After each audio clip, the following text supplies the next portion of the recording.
The drinking age in the United States has been an ongoing issue. Ever since the 70s, it's been a very big debate whether it should be 18 years old or 21 years old. In the early 70s, half the states had decided that it was up to them and that they wanted the age to be 18 years old, while the other half decided that they wanted to be 21 years old.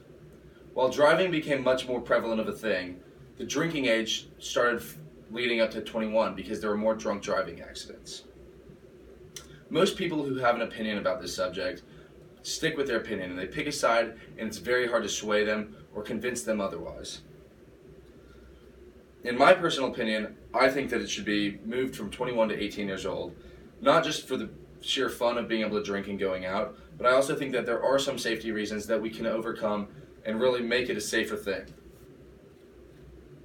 In the United States, once you turn 18, you're allowed to do a ton of different things. You're allowed to vote for your president, as well as other laws. You're allowed to be on jury duty and decide whether somebody's innocent or guilty, and you're also allowed to go fight and serve in war for your country. These are great responsibilities, and with those responsibilities, I think you should be able to drink at least a beer in a public setting. I know when I turned 18, there were major keys. I was able to finally go out past 10 because in San Diego there's a curfew law, and if you're out past 10 and you're under 18, you get in trouble and you eventually you go to juvenile court.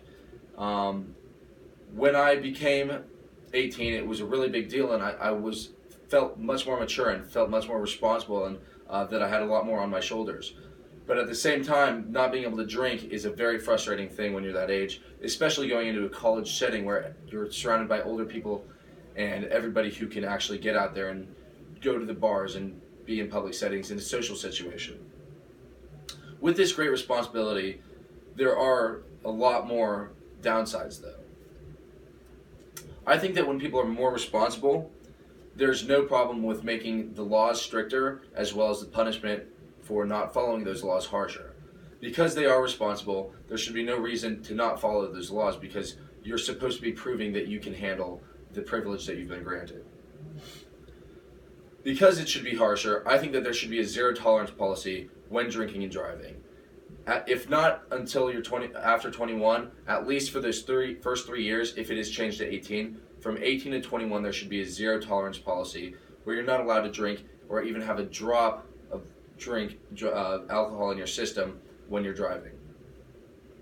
I think the ways they can enforce this and make it harsher is by giving people something like a drinking license where you have to pass certain alcohol knowledge tests where you eventually can get your license to drink beer, wine, and liquor. And if you are caught at any age, you can lose that because drinking, no matter what age you are, should be a privilege.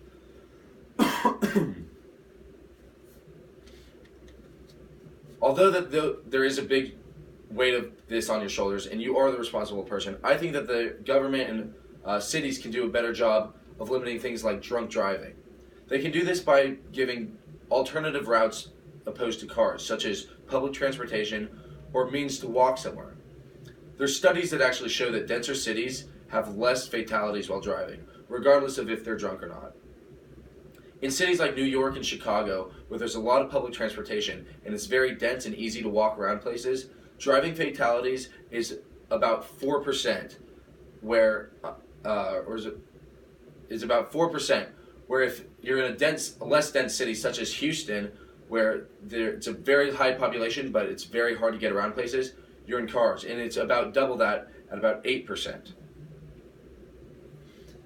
These studies really show that driving, the more people that are driving, is more dangerous, regardless of whether you're involved with alcohol or not. And so I think that instilling this public transportation not only would help reduce drunk driving, but it would also reduce driving fatalities as a whole.